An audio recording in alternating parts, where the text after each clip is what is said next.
Okay, welcome again in the series of units and measurements.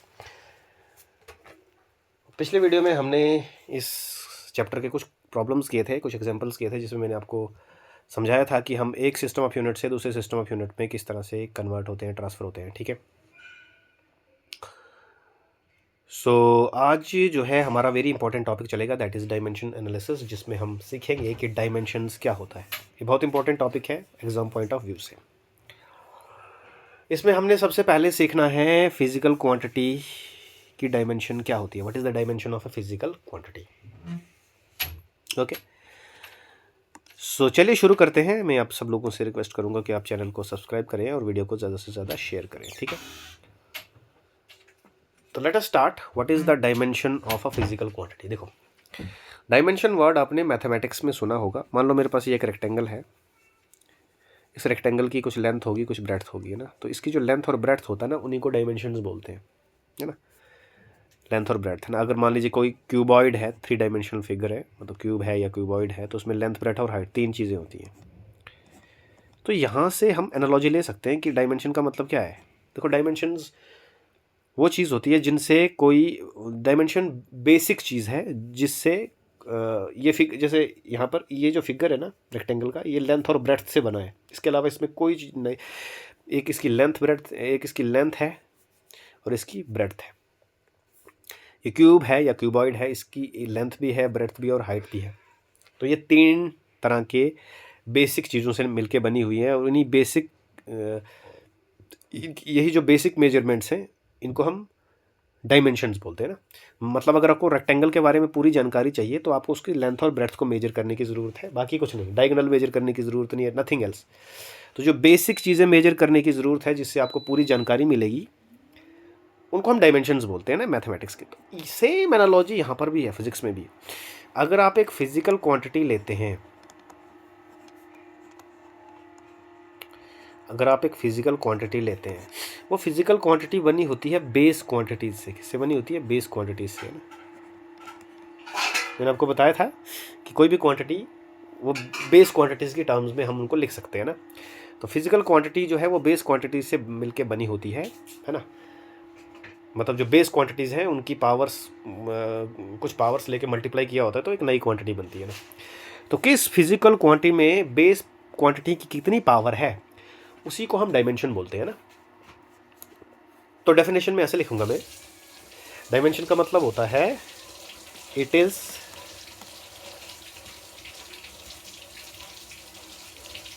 ऐसे लिखूंगा, ऐसे लिखो, dimensions of a physical quantity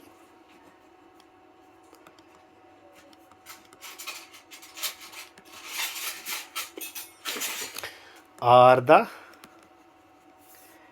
powers to which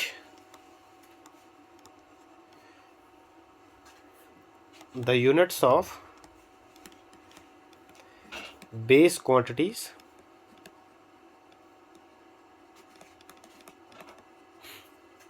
must be raised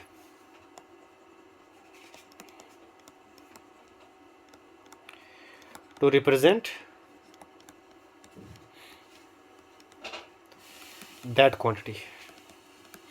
अब ये definition आपको थोड़ी मुश्किल लग रही होगी, सिंपल है।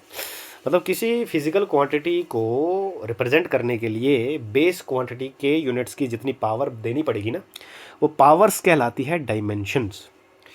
अब मैं आपको इसको एग्जांपल से समझाता हूँ, तब आपको और क्लियर होगा। जैसे मान लो मैं एक सिंपल सी क्वांटिटी लेता हूँ, मान लो स्पीड ले लिया है ना। स्पीड का मतलब क्या होता है? स्पीड का फॉर्मूला क्या है? Distance upon time. तो स्पीड कौन कौन सी बेस क्वांटिटी से मिलके बनी हुई है? डिस्टेंस कौन सी बेस क्वांटिटी है? लेंथ। और टाइम तो टाइम ही है, ठीक है।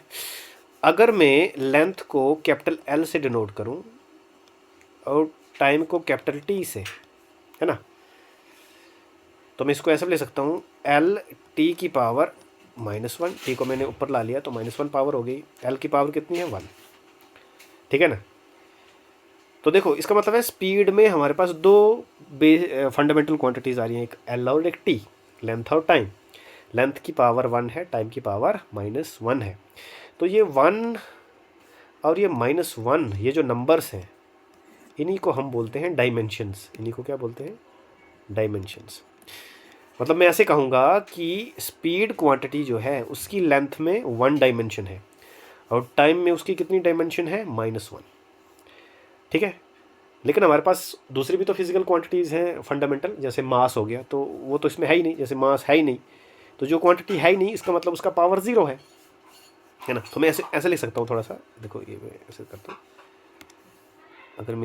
अगर मैं m यहाँ लिखूँ तो m की पावर 0 लिख सकता हूँ ना। तो इसका मतलब ये हुआ कि स्पीड हैज़ डायमेंशन 0 इन मास।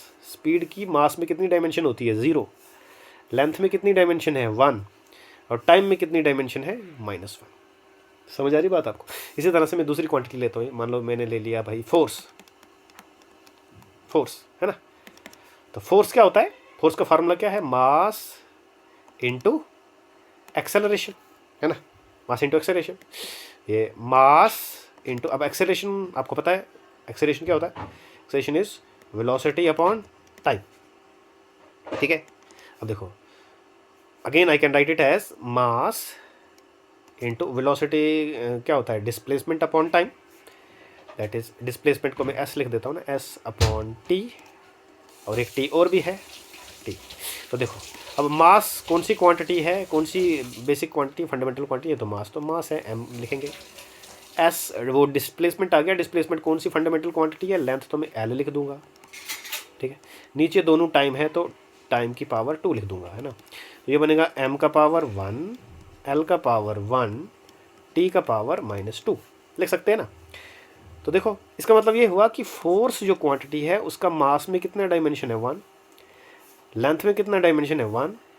और टाइम में कितने डायमेंशन है? -2। तो ये जो 1, 1 और -2 है ना, इन्हीं को हम बोलते हैं डायमेंशंस। इनको क्या बोलते हैं? डायमेंशन। मतलब कोई फिजिकल क्वांटिटी में फंडामेंटल क्वांटिटी की कितनी पावर्स हैं, कौन कौन सी पावर्स हैं, वो उसकी डायमेंशंस कहलाती है ना। अब डायमेंशंस निकालने के लिए हम डायमेंशनल फार्मूला लिखते हैं ना। जैसे मैंने यहाँ पर ये स्पीड को ऐसे लिखा कि m की पावर 0 है, l की पावर, है ना। तो अब यहाँ पर क्लियर करने के लिए कि मैं सिर्फ ये डायमेंशंस की बात कर रहा हूँ, डायमेंशन के बारे में बात कर रहा हूँ, इसको बाहर से हम एक स्क्वायर ब्रैकेट लगाते हैं।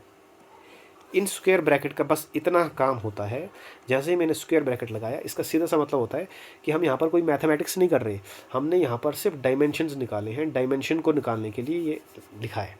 अगर जब हम बाहर से स्क्वायर ब्रैकेट लगाते हैं उसका मतलब है हम डायमेंशन से डील कर रहे हैं। ठीक। तो इन स्क्वायर ब्रैकेट का सिंबल ही है कि डायमेंशन की बात हो रही है। तो ये जो बन गया डायमेंशन के अंदर, डायमेंशन इन ब्रैकेट के अंदर ये जो लिखा आपने पूरा, इसको बोलते हैं डायमेंशनल फार्मूला। Dimensional formula. आपको यही डायमेंशनल फार्मूला पूछा जा सकता है किसी भी फिजिकल क्वांटिटी का ना। कोई एक फिजिकल क्वांटिटी दे देंगे, बोलेंगे बताओ जी इसका डायमेंशनल फार्मूला क्या है। आई होप आपको क्लियर हो गया कि डायमेंशन क्या होता है और डायमेंशनल फार्मूला क्या है। अब हम करेंगे क्या इसमें? अब हम बहुत सारी क्वांटिटीज़ के डायमेंशनल फार्मूला निकालेंगे, 1 बाय 1 शुरू करेंगे, बिल्कुल सिंपल से, है ना। जो क्वांटिटीज़ आपने शुरू से सुनी है, सबसे पहले डिस्टेंस सुना है ना। डिस्टेंस एक लेंथ क्वांटिटी है, तो जाहिर सी बात है इसमें सिर्फ एल आएगा और कुछ नहीं आएगा, तो इसको बाहर से स्क्वायर ब्रैकेट लगा देंगे। इसका मतलब है डिस्टेंस का जो डायमेंशनल फार्मूला होता है वो एल होता है ना। या फिर ऐसे लिख सकते हो कि m0 l0 t0, है ना। सॉरी, l0 l नहीं l1 आएगा ना, m0 l1 t0, है ना। ये लेंथ का है ना।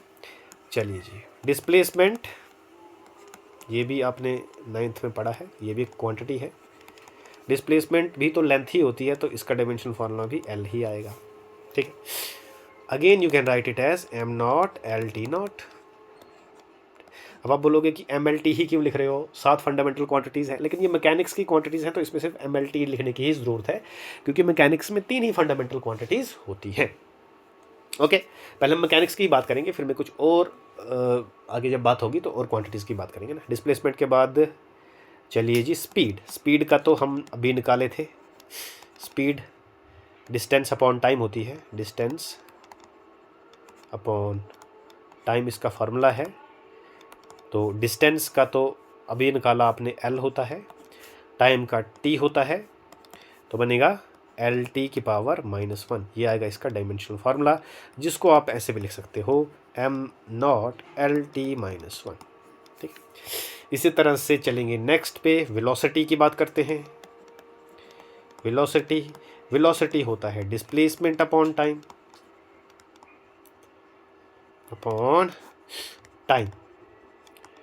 तो वो होता है, डिस्प्लेसमेंट भी तो लेंथ ही है तो L/T ही आएगा। अगेन दिस इज LT -1, या again you can write it as m0 LT minus. इस तरह से आपने डायमेंशंस निकालने हैं। चलेंगे, बात करते हैं एक्सेलरेशन की। एक्सेलरेशन ए किसके बराबर होती है, वेलोसिटी अपॉन टाइम। वेलोसिटी का अभी निकाला LT -1, और टी का तो टी होता है, तो ये कैन बन जाएगा LT -2, या लिख सकते हो m0 LT -2। ये आ जाएगा एक्सेलरेशन का डायमेंशन फार्मूला। ठीक है, नेक्स्ट एक्सेलरेशन के बाद मोमेंटम लिख लो, है ना। मोमेंटम पढ़ा होगा, P से डिनोट करते हैं, मास और वेलोसिटी का प्रोडक्ट होता है। मास और वेलोसिटी का, मास का डायमेंशन m होता है, कैपिटल M। वेलोसिटी का अभी निकाला था पीछे LT -1, तो क्या बनेगा MLT -1 बन गया। फोर्स का अभी निकाला, फोर्स का कैसे निकलेगा, मास इनटू एक्सेलरेशन। मास का होता है m, एक्सेलरेशन का अभी निकाला था पीछे LT -2, तो बनेगा MLT -2। ठीक है, तो इस तरह से आप किसी भी फिजिकल क्वांटिटी का डायमेंशन फार्मूला निकाल सकते हैं।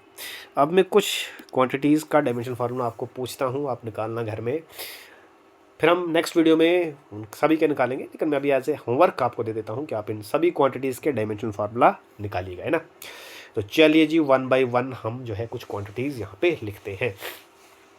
ओके, जिनका मैंने कराया तो वो तो कर दिया। अब चलो, आप निकालना वर्क का, आप निकालना एनर्जी, काइनेटिक एनर्जी का,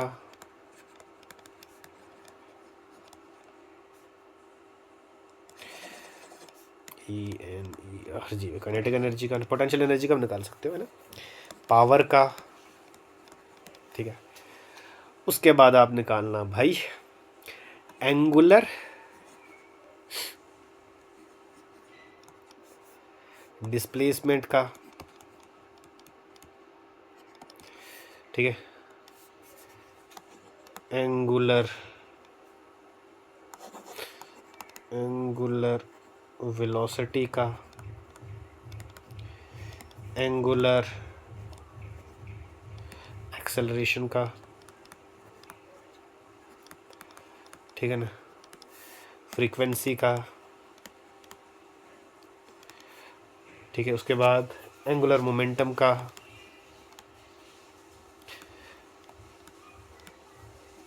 ये सारी फिजिकल क्वांटिटीज़ आपको नई लग रही होंगी, लेकिन ये इस बार हमने सब पढ़नी है ना। ये घबराना मत, आपसे अगर कुछ निकलेगा नहीं तो मैं खुद ही निकालूंगा, लेकिन फ़िलहाल मैं सिर्फ आपको लिखा रहा हूँ कि इनकी हम निकालेंगे आगे ना, और आप ट्राई करना। एंगुलर मोमेंटम के बाद टॉर्क का, ठीक है, मोमेंट ऑफ इनर्शिया का,